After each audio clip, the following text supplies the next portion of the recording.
네, 안녕하세요. 반갑습니다. 성공 투자를 위한 투자 빅데이터 대박전국 1부의 신문입니다. 안녕하세요. 장희선입니다. 네, 오늘 눈이 많이 내렸다라는 이슈도 있겠지만 네. 그래도 가장 큰 이슈는 바로 이것이 아닐까라는 생각이 들어요. 그것이 바로 이것일까요? 한국은행의 기준금리 인하. 그렇죠.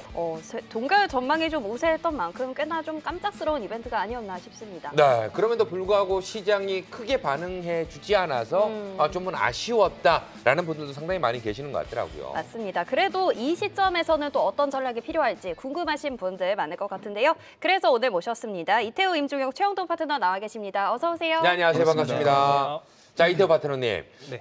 일단 금리 인하 관련해서 동결하겠다라는 전망이 상당히 강하다 보니까 예측을 좀 못했던 부분들이 있었던 네. 것 같은데 그럼에도 불구하고 깜짝 이벤트, 시장은 깜짝 놀라지 않았던 것 같아요. 차분하게 마무리가 된 것 같습니다. 저희만 놀란 것 같은데 네. 네, 일단 근데 사실 좀 놀랍긴 합니다. 왜냐하면 일단 기본적으로 지난 10월 금통위 당시에만 하더라도 내년 1월까지 동결을 좀 시사하는 발언들이 좀 많이 있었기 때문에 이번에는 좀 동결 가닥이 좀 높지 않을까 싶었습니다. 그리고 과거에도 이렇게 연속적으로 금리 인하했던 사례를 좀 찾아봐 봤는데 01년도 때 이제 IT 버블 때가 한 차례 있었고요. 그다음 두 번째로는 08년도 때 이 글로벌 금융위기 때가 있었습니다. 그래서 당시에 어떤 증시 내에서의 거품이라든지 아니면 어떤 경기 내에서의 침체 이런 현상들이 현재 시점에서는 그렇게 있는 것은 아님에도 불구하고 금리 인하를 했다라는 부분은 사실 어느 정도 시장에서는 좀 서프라이즈했다 정도로 보시면 될 것 같은데 네. 그 이면을 좀 보게 되면은 역시나 성장에 대한 두나 우려감들을 좀 선제적으로 대응한다가 주 목적인 것 같습니다.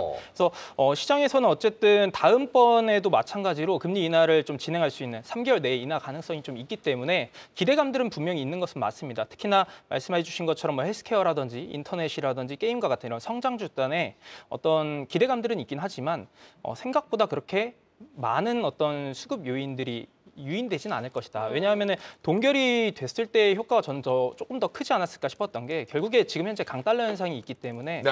동결에 대한 부분들이 이 환율에 대한 어느 정도 방어 효과 기대해 볼 수 있었지만은 그런 부분이 좀 앞으로는 좀 부재할 수 있기 때문에 환율 변동성에 따른 증시의 변동성도 좀 이어질 가능성이 있지 않을까. 대신에 한 가지만 좀 체크해 보면은 12월 FOMC에서 지금 현재 페드워치 툴에서 금리 인하에 대한 가능성이 한 70%까지 올라왔습니다. 네네. 그래서 만약에 12월에 미국에서 FOMC를 통해서 금리 인하를 한다라고 하면은 시장에서는 어쨌든 금리 인하의 효과에 대한 영향을 조금 더 강하게 받지 않을까. 그 전까지는 현재와 유사한 형태로 좀 이어질 가능성이 높다. 이렇게 좀 보고 있습니다. 좋습니다. 방금 수급이 유인되진 않을 거다라고 조금 언급을 해주셨는데 네. 외국인 오늘도 매도 기조를 보였지 않습니까? 그렇죠. 임종현 파트너, 네. 어떻게 보면 하느니 오늘 금리를 인하를 한 게 네. 경기 상황, 좀 수출 부진하다라고 좀 예. 인정을 한 부분인 건데 예. 이렇게 되면 외국인의 스탠스가 또 결국 달라지지 않지 않을까요? 외국인들이 한국 증시에 러브콜을 조만간 보낼 것 같습니다. 그래서 12월부터 이제 외국인 수급이 저는 유입될 것으로 기대를 하고 있고요. 네. 왜냐하면 이제 K 주식이 너무 저평가돼 있어요. 너무 저평가돼 있기 때문에 외국인들 입장에서는 매력을 슬슬 느낄 때가 됐다라고 보고 있고, 네. 그리고 그 달러 인덱스도 이제 저항선이 확인되고 있고, 그래서 이제 달러 인덱스가 저항선 확인되고 이제 나름대로 이제 조정 파동이 전개된다면은 신흥국 비중을 이제 외국인 투자자들이 늘릴 수밖에 없습니다. 신흥국 증시 중에서 가장 펀더멘탈이 견조하고 밸류에이션 매력이 유의미하게 부각될 수 있는 분야가 한국 증시거든요. 네, 네. 그래서 K 증시 입성은 저는 시간 문제라고 보고 있고 이제 슬슬 이제 배당 수익을 노리고 진입하는 외국인들도 있을 것 같고요. 그리고 대한민국 펀더멘탈의 3요소가 이제 반도체 그리고 배터리, 자동차인데 이쪽에 비중을 늘리는 외국인들이 슬슬 등장할 것으로 저는 보고 있고요. 그래서 전반적으로 외국인 수급 환경은 11월보다 12월보다 1월 달에 개선될 수 있기 때문에 현재 시점에서 우량 블루칩들 비중을 확대하는 게 맞다고 보고 있습니다. 지금 얘기하신 세 섹터 모두 일단 네. 최근에 조금 아쉬웠던 부분들, 네. 그 부분 중에는 외국인의 수급도 좀 꼬여 있기 때문이 아닌가라는 생각 좀 드는데 네. 이게 연말 네. 혹은 내년 초 진짜 언제쯤 이게 좀 풀릴까 이런 생각도 좀 들거든요, 진짜. 네. 근데 일단 배터리 그 스토리가 좀 약간 불확실성이 크잖아요. 네. IRA가 전면적으로 폐지되는 거 아니냐 그런 우려가 있지만 전면 폐지 가능성 상당히 제한적이고, 음. 그러니까 전기차 보조금 규모가 좀 축소될 수는 있겠지만 IRA 자체를 완전히 뭐 폐지함으로써 판을 뒤집어 엎는 그런 스토리가 부각될 가능성은 상당히 제한적이거든요. 네. 그래서 트럼프 행정부가 실제로 이제 행정 업무를 볼 때 불확실성이 다소 해소될 거예요. 그때쯤 되면은 이제 배터리 기업들 주가도 이제 올라갈 수 있고, 또 이제 반도체 그 주들도 이제 칩스법을 뭐 폐지하거나 뭐 보조금을 되게 적게 주고 뭐 그런 스토리가 이미 지금 현재 주가에 좀 반영이 되어 있기 때문에 자연스럽게 신정부 출범하면은 불확실성 해소 이슈로 통해 갖고 좀 심리가 개선될 수 있을 것 같고, 그 중심에는 외국인 수급이 유입됨으로써 뭔가 좀 좋은 그림이 나올 것으로 저는 기대하고 있습니다. 네, 저 역시도 한번 기대를 해보도록 하겠습니다. 자, 이어서 최영동 파트너. 예. 뭐 이태우 파트너도 이야기를 했지만 그래도 국내 시장에서 가장 걱정되는 부분 중에 하나가 환율이 아닐까 이런 생각을 네. 또 해보게 됩니다. 예. 자, 관련해서는 어떻게 좀 보고 있을까요? 뭐 최근에도 계속해서 좀 불안하게 1,400원 기준으로 해서 좀 움직이는 듯한 모습이 보여지고 있잖아요. 예, 그렇습니다. 일단은 뭐 오늘 같은 경우도 사실은 금리 인하를 했기 때문에 환 시장에 좀 불안감을 좀 느끼지 않나라고 생각을 하고 있습니다. 네네. 그리고 전체적으로 외국인들에 대한 수급이 오늘도 지금 4,000원 이상 지금 매도가 네. 좀 나왔거든요. 그러니까 지금 연일 지금 외국인들에 대한 매도가 좀 나오고 있는 부분들은 뭐 물론 이제 국내 경기 상황도 있겠죠. 하지만 전체적으로 국내 증시에 감싸지고 있는 금융시장에 대한 안정화가 지금 아직 이루어지지 않다 보니까 아무래도 외국인들에 대한 수급 자체가 좀 들어오기에는 좀 미진한 그런 모습을 좀 보여주고 있습니다. 하지만 앞서서도 우리 임종혁 대표님께서 말씀하셨지만 지금 달러 인덱스가 106에서 계속 횡보되는 그림들을 좀 보여주고 있거든요. 네. 그리고 이제 트럼프의 이제 임기 시작일이 이제 내년도 1월 20일이지 않습니까? 네네. 그러면은 이제 그 동안에 어찌됐든 우리나라 증시만 이렇게 어지러운 건 아니거든요. 사실은 미국을 제외하고 대부분의 나라가 야 도대체 내년도 트럼프 2.0에는 어떤 시대가 열릴까 다 불확실성에 노출돼 있는 시장이기 때문에 사실은 달러 정도가 강세인 것뿐인 거지 달러에 대응하는 모든 환율 자체가 굉장히 좀 약화되는 흐름들을 좀 보여주고 있습니다.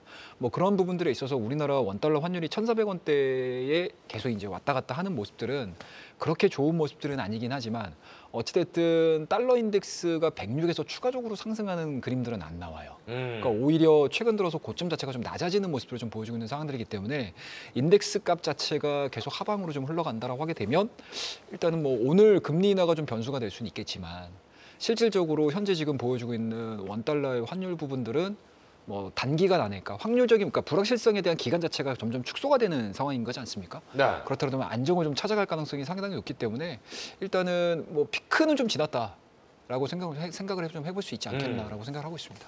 네. 좋습니다. 원달러 환율 얘기해서 제가 또 한 가지 짚어보고 싶은 게 있는데요. 우리는 이렇게 깜짝으로 금리를 내렸지만 지금 일본 쪽에서는 금리를 인상하는 얘기가 나오고 있단 말이죠. 그러면 저희가 또 걱정해야 될 게 이태호 파트너, 네. 미국과 일본과의 금리 차가 좀 줄어든다면 엔캐리 관련해서는 이 청산 우려를 저희가 다시 좀 걱정을 해봐야 될까요? 정말 시장에서 잘 보고 있지 않은 부분을 잘 짚어주신 것 같은데 네. 일단 왜냐하면은 이렇게까지요. 네.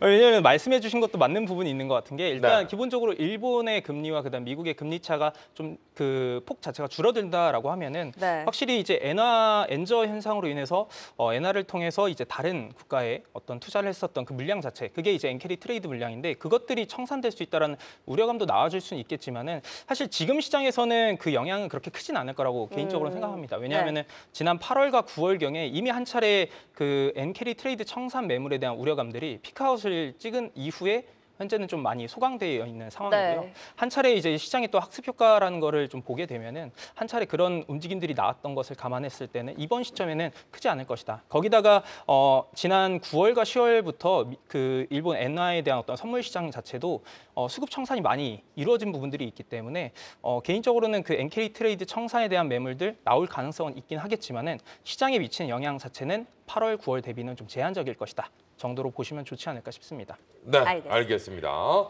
자, 이어서 임종혁 파트너님, 뭐 네. 또 섹터를 물어볼 수밖에 없을 것 같은데 이제 방금 전에 좀 저평가된 섹터는 좀 이야기를 해주셨고 네. 최근 들어서 그래도 손해매가 좀 빠르긴 하지만 가장 집중적으로 봤던 섹터들은 대부분 다 트럼프 트레이드, 머스크 트레이드 관련돼서 움직였던 것 같습니다. 근데 오늘 시장에서는 전체적으로 조금 뭐 그닥 재미는 없었다라는 생각이 좀 드는데 네. 그럼에도 불구하고 계속 지켜봐야 될까요? 어떻게 보십니까? 그 트럼프 트레이드의 선택과 집중을 해야지 시장을 이길 수 있지 않을까 저는 생각하고 있고요. 뭐 트럼프 트레이드 쪽에서 여전히 이제 기회 영역에 있는 쪽은 AI 쪽이죠. 네, 지금은 이제 AI 하드웨어 관련주들은 주가가 뭐 상당히 침울하고 반면에 AI 소프트웨어 핵심 기업군들의 주가 흐름은 상당히 인상적으로 우사양 흐름이 전개가 되고 있습니다. 대한민국 AI 소프트웨어 대표 기업들 네이버, 카카오, 그리고 삼성 SDS, 뭐 더존비전, 엠노 이런 기업들이 지금 시장을 압도적으로 이기고 있고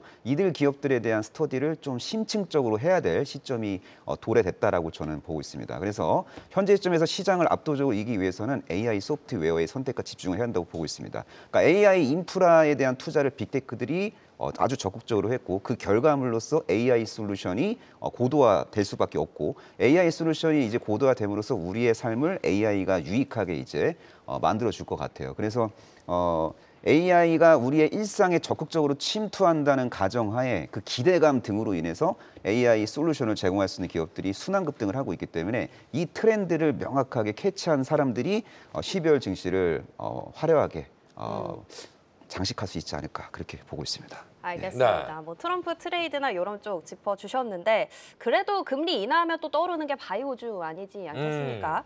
오늘 삼성바이오로직스나 뭐 셀트리온 그래도 좀 선방을 해준 모습인데 최영동 파트너 전일 이제 미국 시장 쪽에서도 이쪽에서 이제 좀 반등이 나오는 것 같았거든요. 제약바이오 쪽이 다시 돌아올지 아니면 그냥 뭐 금리에 따른 흐름일지 어떻게 보실까요?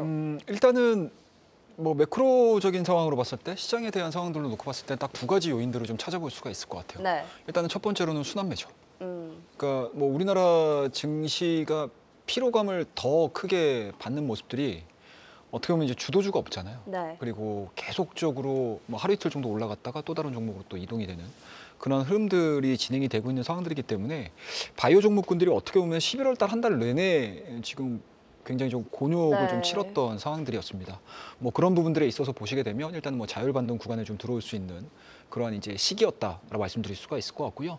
그와 더불어서 오늘 또 깜짝 금리 인하 좀 하지 않았습니까? 네. 시장에서 예상하지 못했었던 금리 인하가 좀 있었는데 아무래도 이제 금리 인하를 하게 되면 뭐 뭔가 이제 대외적인 뭐 변수라든지 이런 것들 다 차치하고 업종에 대한 흐름들만 놓고 봤었을 때 금리 인하에 대해서 가장 반길 수 있는 쪽들은 이제 성장주 네, 쪽이거든요. 네. 그런 부분들에서 바이오 종목군들에 대한 강세 흐름들은 일단은 그러한 부분들로 좀 해석을 해볼 수 있지 않겠나라고 생각이 좀 들고요. 뭐 오늘 바이오 종목군들이 근데 사실은 다 올라간 건 또 그렇죠. 아니에요. 네.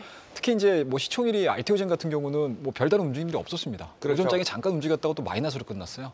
그러니까 그만큼 뭐 대외적인 변수, 그러니까 매크로적인 변수들이 발생이 됐음에도 불구하고 그 기업들이 가지고 있는 개별적인 모멘텀 자체가 시장에서 그렇게 썩 반기지 않는 모습들이다라고 하게 되면 주가는 탄력도가 좀 없었어요. 근데 오늘 좀 의미 있게 좀 볼 수 있었던 첫 번째 종목은 삼성바이오 로직스가 아닌가 네. 생각하고 그렇죠. 있습니다. 네. 오늘 딱 100만 원. 음. 딱 황제주였습니다. 아. 그래서 뭐 CDMO가 어떻게 보면은 트럼프 당선 이전까지의 움직임들을 보게 되면 상당히 좋았었거든요. 근데 막상 또 당선되고 나서는 뭐 트럼프 트레이드, 뭐 머스크 트레이드 이런 종목군들이 굉장히 많이 활약을 했었던 거에 비해서 오히려 뭐 해리스 후보도 CDMO 관련해서 바이오 네. 쪽에서 상당히 좀 강한 얘기를 했었고요. 트럼프 역시도 지금 바이오 쪽에 상당히 좀 무게감 있는 정책들을 많이 내보냈는데 생각보다 CDMO 쪽은 움직이지 않았었어요. 근데 이제 오늘 드디어 좀 반영을 한 게 아닌가라는 생각이 좀 들고요. 삼성바이오로직스가 좀 올라오다 보니까 이 밑에 이제 2군들도 같이 올라왔어요. 뭐 ST팜이라든지 바이넥스라든지 그리고 낙폭이 좀 컸었던 이엔셀 같은 경우는 뭐 10% 이상의 또 변동성을 좀 보여줬던 부분들이고요.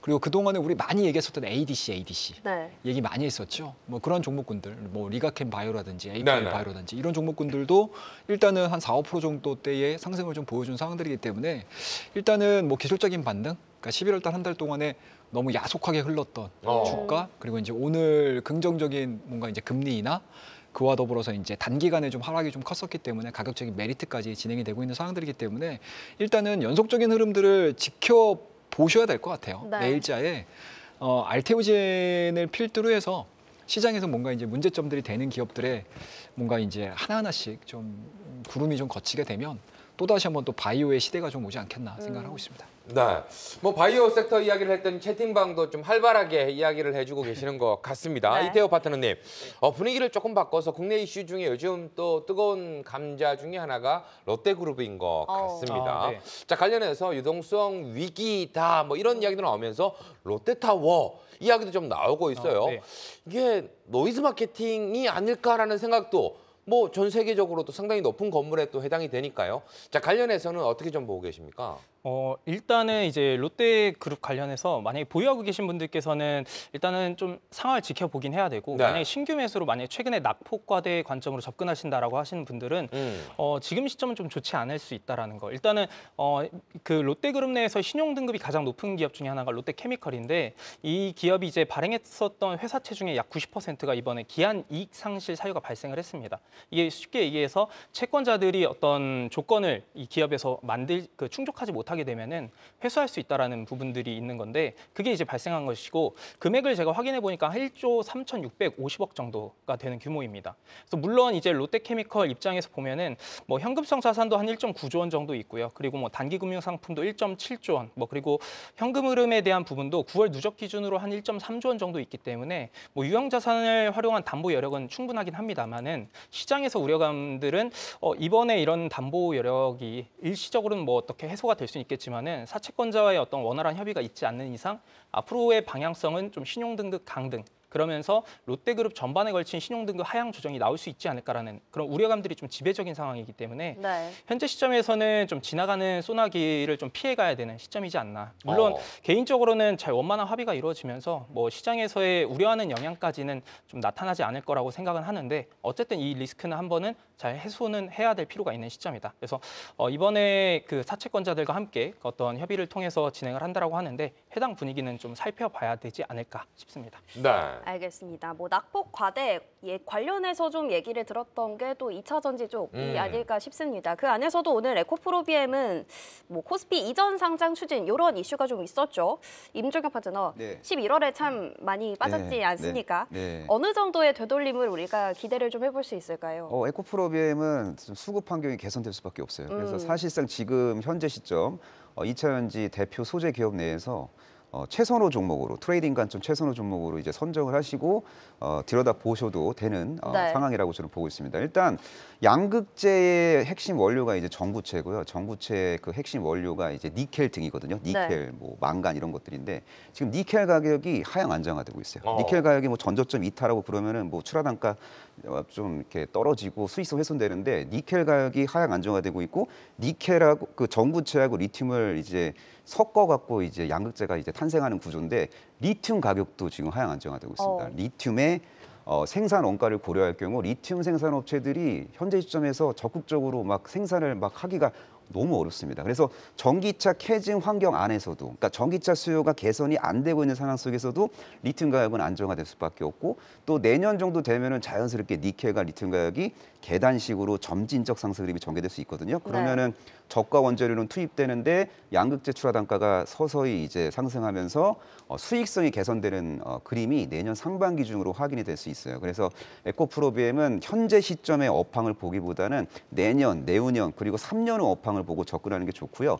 그리고 대한민국 배터리는 미국보다 유럽 비중이 높아요. 근데 네. 미국 쪽은 좀 불확실성이 있는 건 저도 뭐 공감하고 있습니다. 네네. 하지만 유럽 쪽에서 좋은 스토리가 나올 수 있는 게 유럽 연합이 환경 규제를 더욱더 강화할 것 같습니다. 그래서 CO2 배출 규제가 올해보다 내년보다 내후년에 더욱더 강화될 수 있기 때문에 이러한 환경 속에서 유럽 완성차 업체들은 전기차를 많이 찍어낼 겁니다. 그러니까 상품성 있는 전기차, 대중화 모델을 본격적으로 출시함으로써 전기차 캐즘을 극복하게 될 가능성이 높다고 보고 있고 그때 유럽 전기차 수요가 내년에 증가할 때 가장 크게 낙수 효과를 보는 게 K배터리라고 보시면 됩니다. 그리고 근데 지금 독일 완성차 업체들이 큰 위기 속에 있습니다. 그래서 독일 정부에서 보조금 제도를 다시 부활시켜야 되나 이렇게 진지하게 고민하고 있어요. 그래서 만약에 독일에서 전기차 보조금 제도가 만약에 부활한다. 그러면은 생각보다 유럽 전기차 수요가 드라마틱하게 내년에 개선될 수도 있거든요. 근데 그런 좋은 그림들이 K배터리 주가에 반영이 전혀 안 되어 있습니다.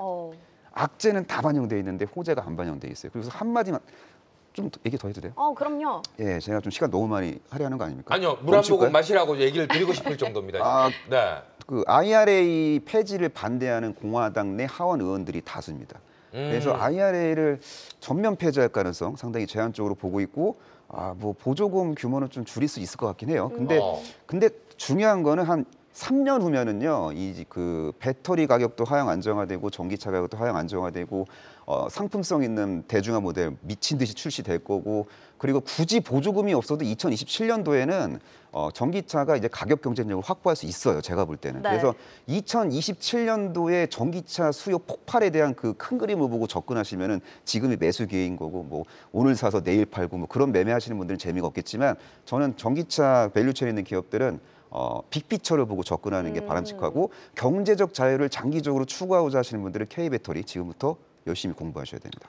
와, 지금 얘기를 듣다 봤더니 임정영 파트너를 미상원 의원으로 추대를 해야 되지 않을까라는 생각도 약간 듭니다. 좋습니다. 정말 좋은 법안 많이 만들어낼 것 같다는 생각이 드는데, 자, 마지막으로 최영동 파트너님, 일단 저는 최근에 이야기하신 것 중에 이제 트럼프 2.0 시대는 과연 어떤 시대일까? 근데 네. 지금 가장 많이 나오는 이야기 중에 하나가 관세 이야기지 않습니까? 예. 중국과 다시 한번 빵 하고 격돌하게 된다면 그때 또 다른 우리에게 위협이 좀 될 수 있을까요? 예전 무역 분쟁 너무나 머리 아팠었거든요. 네, 너무 힘들었죠. 네. 그리고 그런 부분들이 본격적으로 시작이 되기 이전에 지금 관세와 관련된 이야기들이 지금 나오고 있는 상황들이고, 뭐 최근에는 인접 국가라고 할 수 있는 멕시코와 캐나다 쪽으로도 지금 관세를 좀 올렸거든요. 그렇죠. 근데 사실은 이러한 부분들이 멕시코와 캐나다를 겨냥한 건 아니죠. 어떻게 보면 이제 그러한 경로를 통해서 들어올 수 있는 중국산 제품에 대한 관세를 지금 선제적으로 좀 대응을 한 상황들이고, 거기에다가 이제 후속 보도를 좀 보시게 되면 중국산에다가 플러스 알파 10% 더 붙일 수도 있다. 뭐 이런 얘기들이 좀 나오고 있는 상황들이기 때문에 확실히 인수위 기간 때에 보여줄 수 있는 모든 에너지를 다 쏟아내고 있다. 라고 보시면 좋을 것 같습니다. 그에 따라서 간간히 또 국내 증시에서는 야, 중국이 이 정도면 카운터 펀치 나오겠는데? 라고 생각을 하면서 히토류 관련주들이 중간중간에 한 번씩 올라오거든요. 그렇죠. 오늘도 지금 시간에서 유니온이나 유니온 머티리얼즈, 뭐 티플렉스라든지 히토류 관련주 대표적인 종목군들이 또 시간에서 좀 튀고 있어요. 거기에다가 또 이제 시진핑이 또 가만히 안 있습니다, 지금. 생각보다 뭐 이제 축하 인사를 굉장히 단시간 안에 했음에도 불구하고 대응하는 방법들을 좀 보시게 되면 정말 이에는 이, 누에는 은 쪽으로 지금 가고 있는 상황들이기 때문에 네. 일단은 아마 이 스토리 자체는 시장에 압박은 좀 있을 거예요.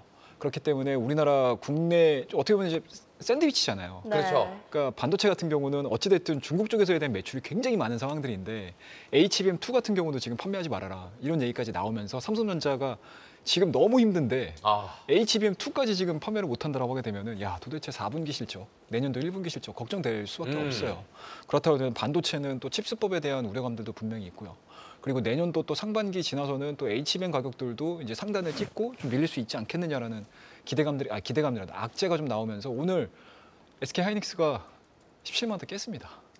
네. 그런 부분들까지 종합적으로 나오고 있는 상황들이기 때문에 일단은 시장에서에 대한 분위기 자체는 관세에 대해서 굉장히 좀 민감하게 반응을 하고 있다라고 보시면 좋을 것 같고요. 그에 따라서 중국의 아직까지 적극적인 대책까지는 아니더라도, 그러니까 트럼프 인수위에서 나오는 이야기들 대비해서 중국에서 반응하는 속도는 그렇게 빠르진 않은 상황이긴 하거든요. 하지만 아마 중국도 마찬가지로 가만히 있지는 않을 거 아니에요. 그리고 또 유럽 같은 경우도 다행스럽게 유럽 쪽하고 지금 관세 관련해 가지고 다시 또 협상이 좀 붙는 모습들이거든요. 네네. 뭐 이런 이제 뭔가 좀 풀어질 수 있는 스토리들하고 좀 이제 극으로 좀 치닫는 상황들이 좀 연계가 되고 있는 상황들이기 때문에 우리나라 입장에서 지수가 안 가는 이유도 여기에 분명히 있을 거예요. 네. 그러니까 우리나라 같은 자동차도 있고요, 반도체도 있고요, 2차전지도 있고요, 뭐 바이오도 있고요.